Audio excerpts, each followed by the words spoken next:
Hey friend, my name is Jenny and I'm back today to do another video.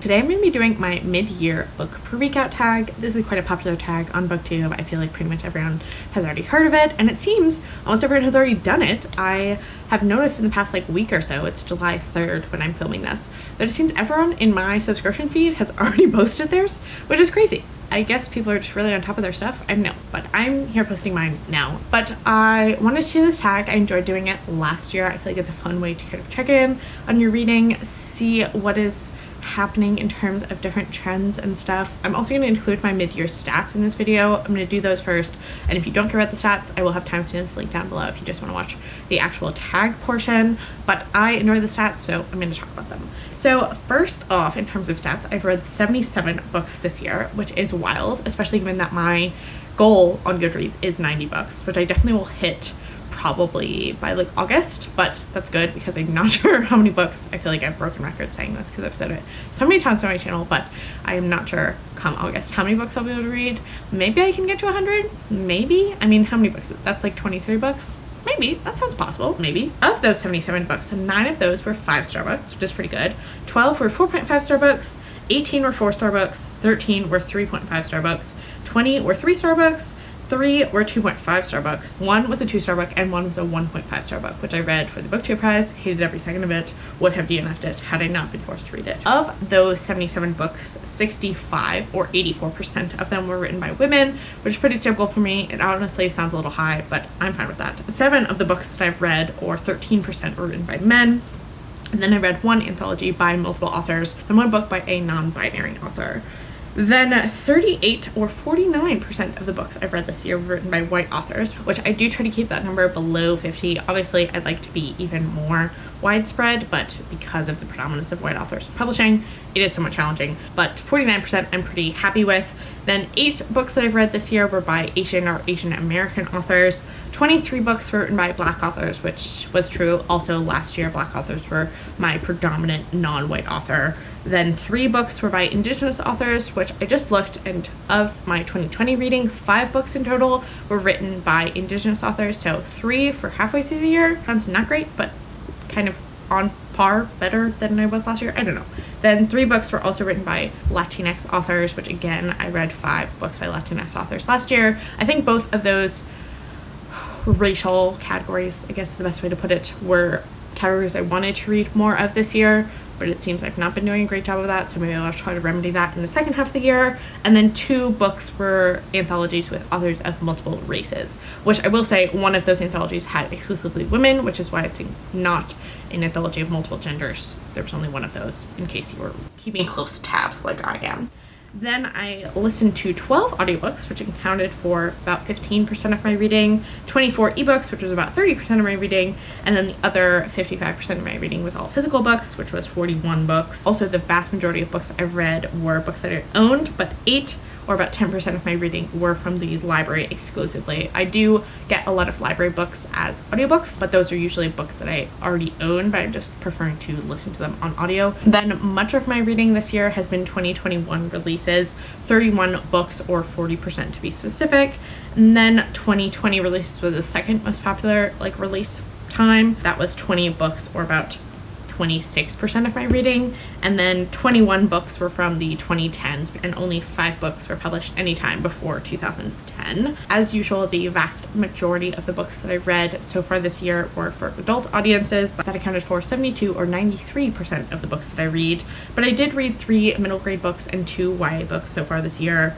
And then finally, I do mostly read fiction, which was 53 of the books that I've read this year, or 69%, but I have read 22 nonfiction books, which is about 28%, and 2 poetry collections, which actually I'll be talking about poetry a bit more later in this video. So those are all my statistics. Now moving into the actual tag. So the first question is right off the bat, the best book that I've read this year. And honestly, this was kind of hard because I don't feel like I remember last year I'd had read Real Life, which ended up being one of my favorite books of last year, and I'd also read The Heartbeat of Wounded Knee, which ended up being my favorite nonfiction book.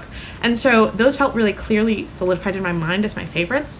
And yet this year I don't really have a book that I was kind of thinking back and being like, oh yeah, that was my favorite. But the two that I was able to come up with that I think I really enjoyed and would highly, highly recommend were, again, a nonfiction and a fiction pick. The nonfiction pick being The Sum of Us: What Racism Costs Everyone and How We Can Prosper Together by Heather McGhee. I read this back in February as an advance copy that I received from One World, and then went out and bought a finished copy because I enjoyed it so much, which is usually a good indicator that I have enjoyed a book quite a lot, as I don't buy a ton of books that I've read through other means after the fact.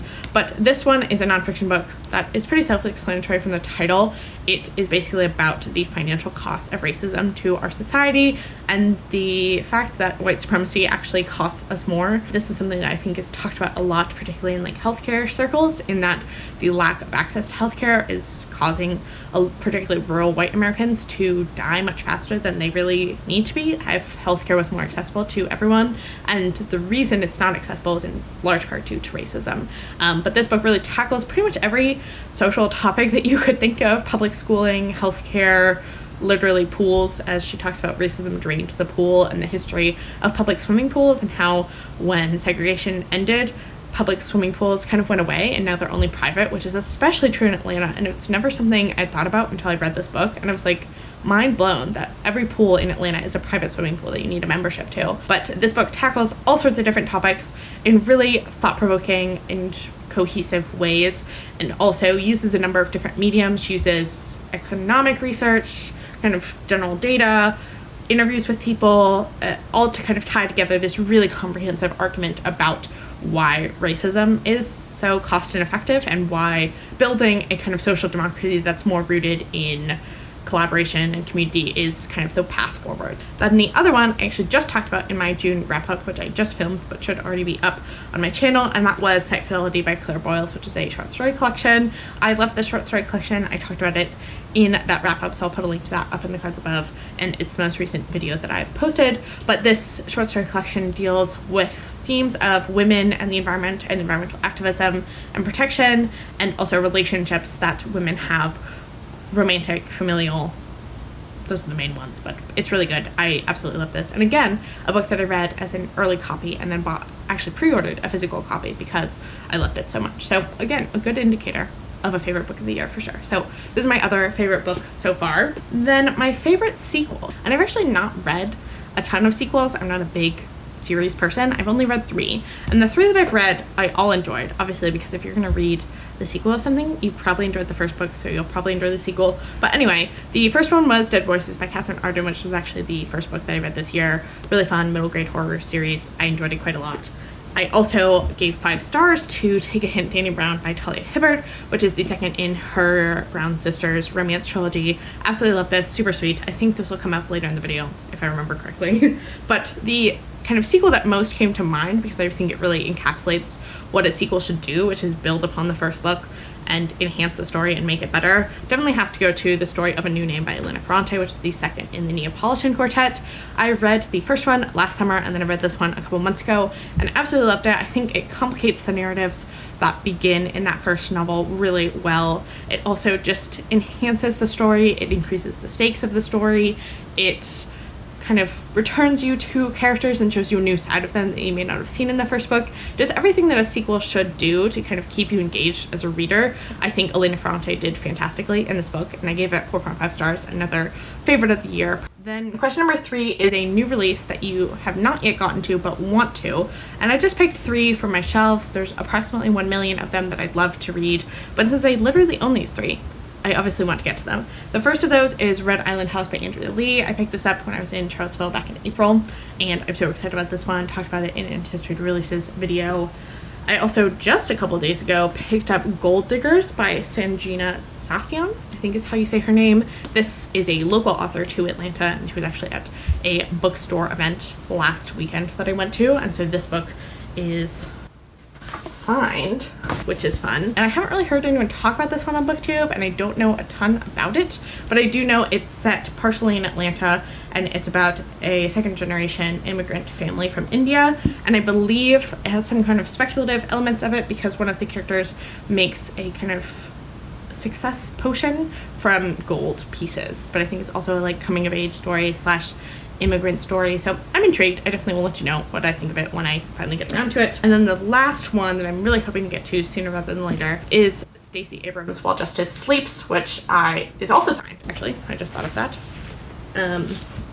And is one I'm reading for the Reading Women Challenge, and also just one I'm really excited to get to. So another local author too, which is kind of fun. Then my most anticipated release for the second half of the year definitely has to be Beautiful World, Where Are You by Sally Rooney.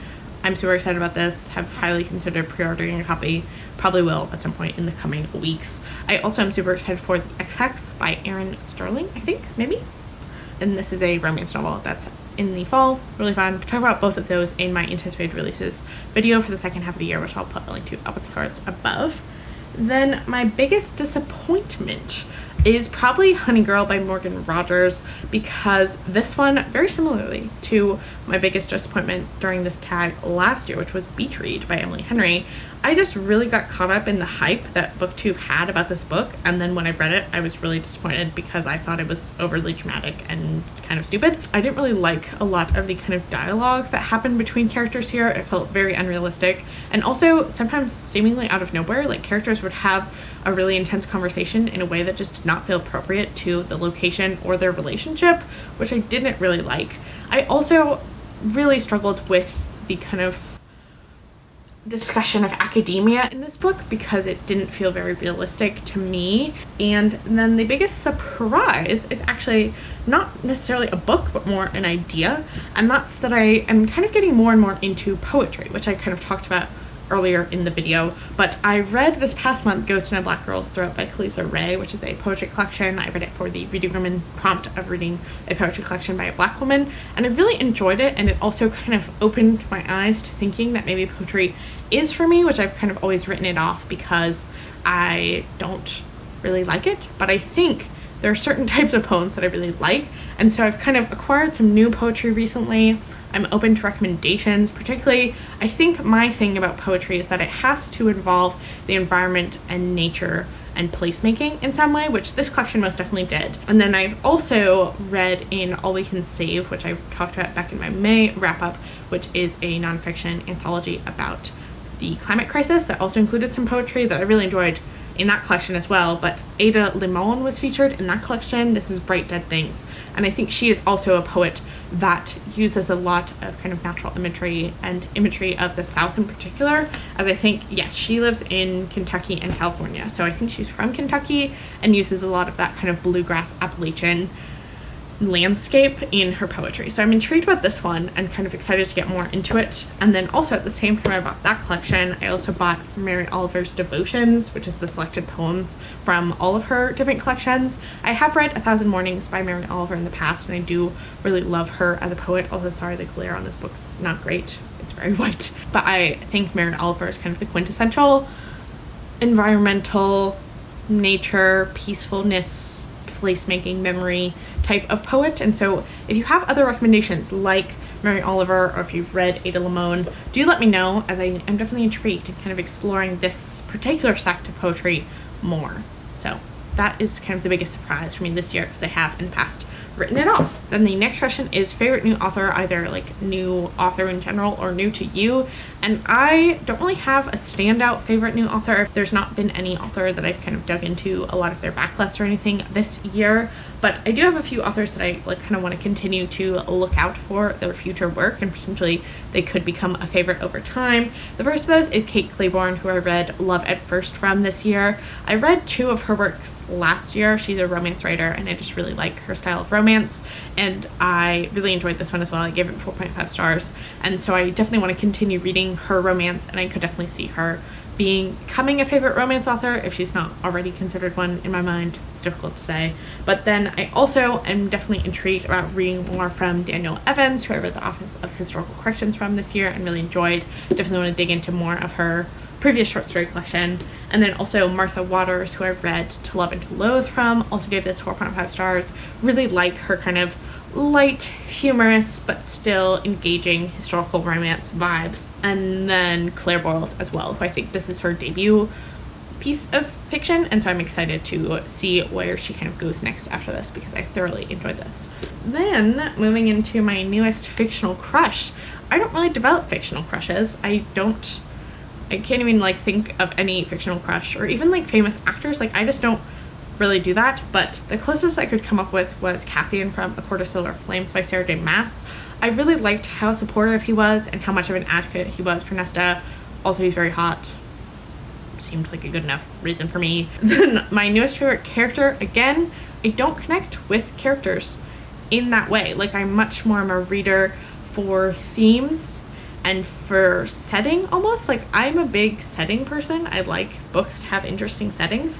And characters kind of go on the back burner for me. Like I obviously like characters because characters are an important part of a reading experience, but they're not like what I go to reading for, if that makes any sense at all.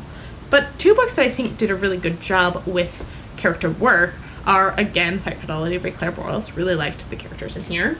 And also The Patron Saint of Liars by Ann Patchett. I think Ann Patchett is a phenomenal character work novelist, and I thoroughly love all of her characters. They're all fully realized. They all feel very genuine. They make decisions that you may not agree with, but you understand completely what they're doing. And this book, all of the characters in here, I just absolutely loved. So I guess all of them are favorite characters. I don't know. I mean, I can't even remember any of their names, so it doesn't feel like they should be a favorite character because I read this several months ago.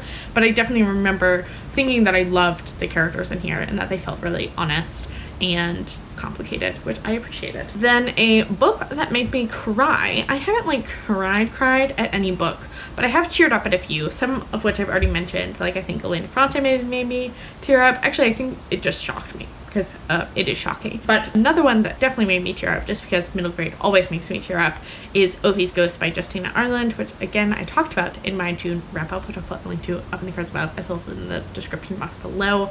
But I thought this was so sweet. There's especially also a lot of scenes in here about heartfelt moments of people being departed from their loved ones too soon or at the right time, and just the kind of sadness associated with that, because obviously losing a loved one is very sad. And since this book has a lot of ghosts who are kind of still visiting their loved ones, there's a lot of really emotional, touching moments in this book that definitely made me tear up, although I don't think I like outright like wept or anything, but definitely teared up several times.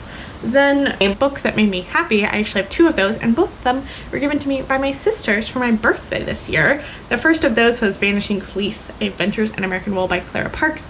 This is a nonfiction book about Clara Parks' adventure in taking wool from a sheep and processing it into yarn by 3 different methods and uncovering the methods of American manufacturing that still exist today.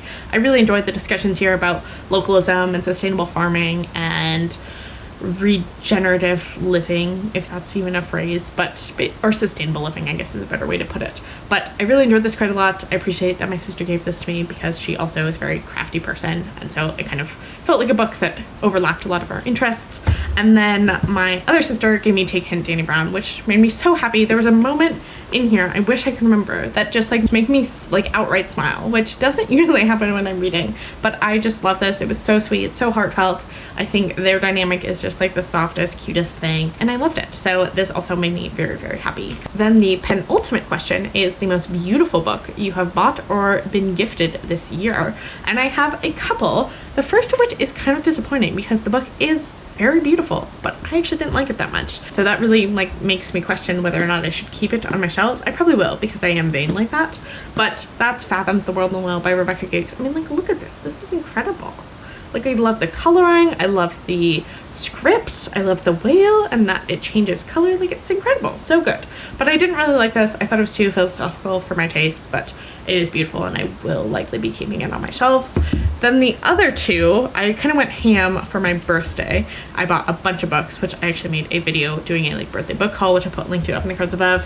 But these 2 books, in addition to Fathoms, I also bought, and I'm really drawn to them. Obviously, I like themes of nature and the natural world, and that's evidenced by these 3 books. But the other one is A Face and Other Stories by Leah Hampton. I love the frog, so weird. I like the colors. I love this kind of color dynamic of the bright red with the dark navy blue. I like how tiny it is too. Like, it's a pretty small book, really fun little printing.